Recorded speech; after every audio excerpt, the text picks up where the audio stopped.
Everyone, ഇന്നും എൻ്റെ video നിങ്ങളുടെ ചോദ്യങ്ങൾക്കുള്ള മറുപടികൾ തന്നെയാണ്. ഇന്നത്തെ യാത്ര സാധാരണ യാത്ര ചെയ്യുന്ന വാഹനത്തിലല്ല, ഇന്ന് ഡബിൾ ഡെക്കർ ബസ്സിലാണ് യാത്ര ചെയ്യുന്നത്. കുവൈറ്റിൽ വന്നതിന് ശേഷം ആദ്യമായിട്ടാണ് ഡബിൾ ഡെക്കർ ബസ്സിൽ യാത്ര ചെയ്യുന്നത്. അതിൻ്റെ ഒരു എക്സൈറ്റ്മെൻറ്റും ഒക്കെ ഉണ്ട്. ഞങ്ങൾ തന്നെയല്ല, ഞങ്ങളുടെ കൂടെ കുറച്ച് 2-3 ഫാമിലീസും ഉണ്ട്. അപ്പോൾ അതുകൊണ്ട് എല്ലാവരും കുട്ടികളെല്ലാം കൂടി ഒന്നിച്ച് ഡബിൾ ഡെക്കർ യാത്ര എങ്ങനെയുണ്ടെന്ന് എക്സ്പീരിയൻസ് ചെയ്യാൻ വേണ്ടിയിട്ടാണ് ഇന്ന് നമ്മൾ യാത്ര പോകുന്നത്. ഇന്ന് യാത്ര പോകുന്നത് നമ്മൾ സാൽമിയയിലേക്കാണ്. ഇവിടെ കുവൈറ്റിൽ ട്രാൻസ്പോർട്ടേഷൻ ബസ്സിൽ വളരെ ചീപ്പാണെന്ന് തന്നെ പറയാം. 250 ഫിൽസ് കൊടുത്താൽ കുവൈറ്റിൽ എവിടേക്ക് വേണമെങ്കിലും നമ്മൾക്ക് യാത്ര ചെയ്യാൻ പറ്റും. പബ്ലിക് ട്രാൻസ്പോർട്ടേഷനിൽ സിറ്റി ബസ് അങ്ങനെ പല രീതിയിലുള്ള പല കമ്പനികളുടെ ട്രാൻസ്പോർട്ടേഷൻ ഉണ്ട്. ഇപ്പോൾ ഞങ്ങൾ ഡബിൾ ഡെക്കർ ബസ്സിൽ കയറി മേളിലത്തെ അങ്ങോട്ട് കയറിയിരിക്കുകയാണ്. അപ്പോൾ അവിടെ ആരും തന്നെ ഉണ്ടായിരുന്നില്ല എന്ന് പറയാം. ഞങ്ങൾ 3 ഫാമിലീസ് മാത്രമാണ് ഡബിൾ ഡെക്കറിൻ്റെ മേളിലുണ്ടായിരുന്നത്. അപ്പോൾ അങ്ങനെ പുറത്തെ കാഴ്ചകളൊക്കെ കാണാനായിട്ട് ഏറ്റവും ഫ്രണ്ടിലെ സീറ്റിൽ തന്നെ നമ്മൾക്ക് സ്ഥാനം പിടിക്കാൻ പറ്റി. അപ്പോൾ നമ്മുടെ നാട്ടിൽ അങ്ങനെ ഡബിൾ ഡെക്കർ ബസ് കണ്ടതായിട്ട് എനിക്ക് ഓർമ്മയില്ല. ഇപ്പോൾ ഉണ്ടോ ഇല്ലയോ എന്ന് അറിയത്തില്ല. അപ്പോൾ വളരെ എന്താ പറയുക, നല്ലൊരു അനുഭവം തന്നെയായിരുന്നു. ഇപ്പോൾ ഞാൻ പറഞ്ഞതുപോലെ തന്നെ സാൽമിയയിലേക്കാണ് പോകുന്നത്. അപ്പോൾ സാൽമിയയിലേക്ക് പോകുമ്പോൾ ഓൺ ദ വേയിൽ നമ്മൾ ഇവിടുത്തെ കണക്ഷൻ ഇവിടുന്ന് നമ്മൾ ഫർവാനിയ കെയ്ത്താനിൽ ഇറങ്ങി അവിടുന്ന് വേറെ ബസ് പിടിച്ചിട്ടാണ് നമ്മൾ പോയത്. അപ്പോൾ എന്തായാലും നിങ്ങളുടെ ചോദ്യങ്ങൾക്കുള്ള മറുപടി ഈ വീഡിയോയിൽ വീണ്ടും പറയാം. അപ്പോൾ എന്നോട് ചോദിച്ചിട്ടുണ്ട് ഒരാൾ ഇവിടുത്തെ എക്സിറ്റ് പേപ്പറിനെ കുറിച്ച്. കുവൈറ്റിൽ MOHൽ ജോയിൻ ചെയ്ത് കഴിഞ്ഞാൽ നമ്മൾക്ക് എക്സിറ്റ് പേപ്പർ കിട്ടുകയോ ഇല്ലയോ എന്നുള്ളതാണ്. എക്സിറ്റ് പേപ്പർ എന്ന് പറഞ്ഞാൽ കുവൈറ്റ് MOHൽ ജോലി ചെയ്തതിന് ശേഷം നമ്മൾ പുറത്തേക്ക് പോകണമെങ്കിൽ, അതായത് ഔട്ട് ഓഫ് കുവൈറ്റ് നമ്മൾ പോകണമെങ്കിൽ നമ്മൾക്ക് മിനിസ്ട്രി ഓഫ് ഹെൽത്ത് ഇഷ്യൂ ചെയ്യുന്ന ഒരു പേപ്പറാണ് എക്സിറ്റ് പേപ്പർ. ആ എക്സിറ്റ് പേപ്പർ നമ്മൾക്ക് എയർപോർട്ടിൽ കാണിച്ചെങ്കിൽ മാത്രമാണ് MOHൽ വർക്ക് ചെയ്യുന്ന ഒരാൾക്ക് കുവൈറ്റിൽ നിന്ന് പുറത്തേക്ക് പോകാൻ പറ്റുകയുള്ളൂ. അപ്പോൾ അതാണ് നമ്മൾക്ക് എപ്പോൾ നമ്മൾ ആനുവൽ ലീവിന് അപ്ലൈ ചെയ്യുന്നു അല്ലെങ്കിൽ എമർജൻസി ലീവിന് അപ്ലൈ ചെയ്യുന്നു, നമ്മൾക്ക് കുവൈറ്റ് മിനിസ്ട്രി ഓഫ് ഹെൽത്ത് നമ്മൾക്ക് അത് ഇഷ്യൂ ചെയ്യും. അപ്പോൾ അത് അങ്ങനെ ഒരു പ്രോബ്ലം ഇല്ല. പക്ഷേ നമ്മൾക്കിവിടെ പബ്ലിക് ഹോളിഡേയ്സ് 3 to 4 days ഒക്കെ ഒന്നിച്ച് കിട്ടുകയാണെങ്കിൽ നമുക്ക് പുറത്തേക്ക് പോകാനുള്ള പെർമിഷൻ ഇല്ല. ഇപ്പോൾ ബസ്സിൽ ഞങ്ങൾ യാത്ര ചെയ്ത് ഇപ്പോൾ കെയ്ത്താൻ്റെ ആ ഒരു ഭാഗത്തേക്ക് എത്തിയിട്ടുണ്ട്. വളരെ മനോഹരമായ കാഴ്ചയാണ് നിങ്ങൾ കാണുന്ന പോലെ തന്നെ. പിന്നെ കുറച്ച് ആളുകൾ ചോദിച്ചിരിക്കുന്ന എക്സ്പീരിയൻസ് സർട്ടിഫിക്കറ്റ് തന്നില്ലെങ്കിൽ എങ്ങനെയാണ് ഇവിടെ നിന്ന് മറ്റ് രാജ്യങ്ങളിലേക്ക് പോകുന്നത്, യൂറോപ്പിലേക്കൊക്കെ പോകാനായിട്ട് ബുദ്ധിമുട്ടാണല്ലോ എന്നാണ് അവർ ചോദിച്ചിരിക്കുന്നത്. തീർച്ചയായിട്ടും എക്സ്പീരിയൻസ് സർട്ടിഫിക്കറ്റ് കുവൈറ്റിൽ കുറച്ച് വർഷങ്ങൾക്ക് മുൻപ് വരെ MOH കൊടുക്കുന്നുണ്ടായിരുന്നു. പക്ഷേ ഇപ്പോൾ എക്സ്പീരിയൻസ് സർട്ടിഫിക്കറ്റ് ടെമ്പററി ആയിട്ട് അവർ കൊടുക്കുന്നില്ല.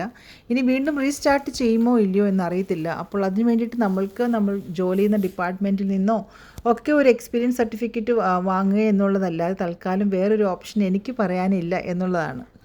പിന്നെ ഗ്യാപ്പ് പ്രശ്നമുണ്ടോ ഒരുപാട് പേര് ചോദിച്ചിട്ടുണ്ട്. ഒത്തിരി പ്രാവശ്യം അതിന് ആൻസർ കൊടുത്തിട്ടുണ്ടെങ്കിലും പലപ്പോഴും 2 to 3 years ഗ്യാപ്പൊന്നും അവർ കൺസിഡർ ചെയ്യുക അല്ലെങ്കിൽ പ്രശ്നമാക്കാറില്ല എന്നുള്ളതാണ്. അപ്പോൾ അതിൽ കൂടുതൽ ഗ്യാപ്പാണെങ്കിൽ നിങ്ങൾക്ക് സെലക്ഷൻ മെയിൽ വരില്ല എന്നുള്ളതാണ്. അപ്പോൾ ഗ്യാപ്പ് പ്രശ്നമാണോ ഇല്ലയോ എന്നുള്ളതിന് നിങ്ങൾ മെയിൽ അയയ്ക്കുക, നിങ്ങൾ അപ്ലൈ ചെയ്യുക. നിങ്ങൾക്ക് സെലക്ഷൻ മെയിൽ കിട്ടിക്കഴിഞ്ഞാൽ ഗ്യാപ്പ് പ്രശ്നമില്ല എന്ന് തന്നെ വേണം കരുതാൻ. നിങ്ങൾ നോക്കുമ്പോൾ അറിയാം, അതിമനോഹരമായ കാഴ്ചയാണ്. ഒരു ഈവനിങ് 6 o'clock ഇപ്പോൾ നമ്മൾ യാത്ര ചെയ്തുകൊണ്ടിരിക്കുന്നത്. ഒരുപാട് നേരമൊന്നും റെക്കോർഡ് ചെയ്യാൻ പറ്റിയില്ല. അപ്പോൾ പിന്നെ അടുത്തത് എന്നോട് ചോദിച്ചിരുന്നത് കുവൈറ്റ് ആണോ ഒമാനാണോ നല്ലത്, അതിനെക്കുറിച്ചാണ് എന്താണ് അഭിപ്രായം എന്ന് ചോദിച്ചിട്ടുണ്ട്. അപ്പോൾ കുവൈറ്റിനെ കുറിച്ചുള്ളൊരു വീഡിയോ ഞാൻ പലപ്പോഴായിട്ട് അപ്ലോഡ് ചെയ്തിട്ടുണ്ട്. ഇവിടുത്തെ ബെനിഫിറ്റ്സ് എന്തൊക്കെയാണ്, അല്ലെങ്കിൽ ഇവിടുത്തെ പ്രോബ്ലംസ് അല്ലെങ്കിൽ ഡ്രോബാക്സ് എന്തൊക്കെയാണ്. അപ്പോൾ ഒമാനിലെ കാര്യത്തെക്കുറിച്ച് എനിക്ക് ഒരു ഐഡിയ ഇല്ല. സൗദിനെക്കുറിച്ച് കുറച്ച് ഐഡിയാസ് ഉണ്ടായിരുന്നു, അതുകൊണ്ട് തന്നെ ഞാൻ അതിനെക്കുറിച്ച് വീഡിയോ ചെയ്തിട്ടുണ്ടായിരുന്നു. അപ്പോൾ നിങ്ങൾക്കത് കുവൈറ്റിലെ എന്തൊക്കെയാണ് കാര്യങ്ങൾ എന്നുള്ളത് നിങ്ങൾക്ക് കണ്ടു കഴിഞ്ഞാൽ മനസ്സിലാവും ഏതാണ് ബെറ്റർ എന്നുള്ളത്. പിന്നെ ചോദിച്ചിരിക്കുന്ന ഡിപ്ലോമക്കാർക്ക് അപ്ലൈ ചെയ്യാൻ പറ്റും. തീർച്ചയായിട്ടും ഡിപ്ലോമക്കാർക്ക് അപ്ലൈ ചെയ്യാൻ പറ്റും. കുറച്ച് വർഷങ്ങൾക്ക് മുൻപ് വരെ ഇവിടെ ഡിപ്ലോമക്കാരെ എടുക്കുന്നുണ്ടായിരുന്നില്ല. പക്ഷേ അതിനുശേഷം ഇപ്പോൾ ഈ ഓൺലൈൻ റിക്രൂട്ട്മെൻറ്റ് സ്റ്റാർട്ട് ചെയ്തതിന് ശേഷം ഡിപ്ലോമക്കാരെയും അവരെടുക്കുന്നുണ്ട്. ബസ്സിൽ നിന്ന് ഇറങ്ങിയതിന് ശേഷം നമ്മൾ നടക്കുന്നുണ്ട് കേട്ടോ. അതിൻ്റെ ഇതാണ് നിങ്ങൾ കണ്ടുകൊണ്ടിരിക്കുന്നത്. പിന്നെ ഇനി മെഡിക്കൽ കഴിഞ്ഞ് ഓഫർ ലെറ്റർ വന്നു, ഇനി എന്നാണ് വിസ വരിക, ഇനി വിസ വരുമോ എന്നാണ് ചോദിച്ചിരിക്കുന്നത്.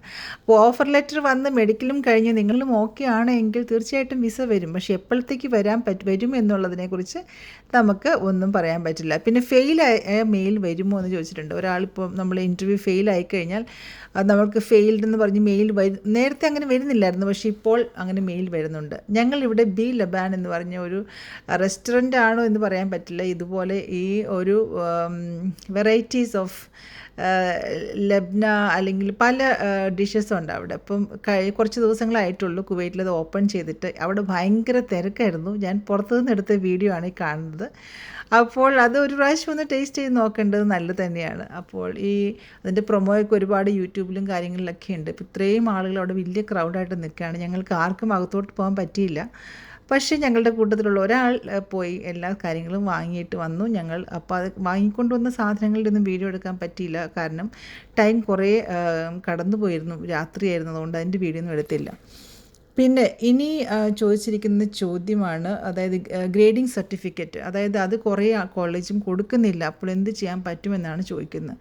ഗ്രേഡിംഗ് സർട്ടിഫിക്കറ്റ് കിട്ടിയില്ലെങ്കിൽ എന്ത് ചെയ്യാൻ പറ്റുമെന്ന് പറഞ്ഞു കഴിഞ്ഞാൽ എന്താ പറയാതെ, ചിലപ്പോൾ ഒരു പക്ഷേ ഇവിടുന്ന് റിജക്റ്റഡായി മാറും. അല്ലെങ്കിൽ നമ്മൾ ഇത്രയും കഷ്ടപ്പെടുന്നതിന് യാതൊരു പ്രയോജനവും ഉണ്ടാകില്ല എന്ന് തന്നെ എനിക്ക് പറയാൻ പറ്റുള്ളൂ. ഒന്നുമല്ലെങ്കിൽ കോളേജിനെ കൺവിൻസ് ചെയ്യുക, അത് മാത്രമേ നമുക്ക് ചെയ്യാൻ പറ്റുള്ളൂ.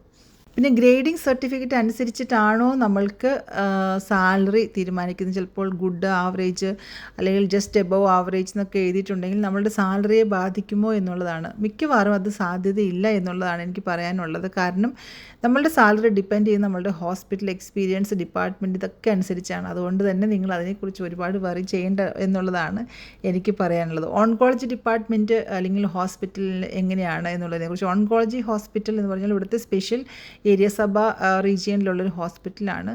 ഞാൻ അവിടെയാണ് തന്നെയാണ് വർക്ക് ചെയ്യുന്നത്. എന്തായാലും അതൊരു അവിടെ ഗ്രേഡ് മിക്കവാറും ഡിപ്പാർട്ട്മെൻറ്റ്സെല്ലാം എ ഗ്രേഡ് തന്നെയാണ്. പക്ഷേ പല ഡിപ്പാർട്ട്മെൻറ്റ്സും ബി ഗ്രേഡ് ഉള്ളതുകൊണ്ട്, പക്ഷേ വാർഡുകളെല്ലാം എ ഗ്രേഡാണ്. റിസ്ക് അലവൻസ് നമ്മൾക്ക് 2 റിസ്ക് അലവൻസ് ആണ് കിട്ടിക്കൊണ്ടിരിക്കുന്നത് വാർഡുകളിൽ. സ്പെഷ്യൽ ഏരിയാസിലെല്ലാം 3 റിസ്ക് അലവൻസ് ഉണ്ട്.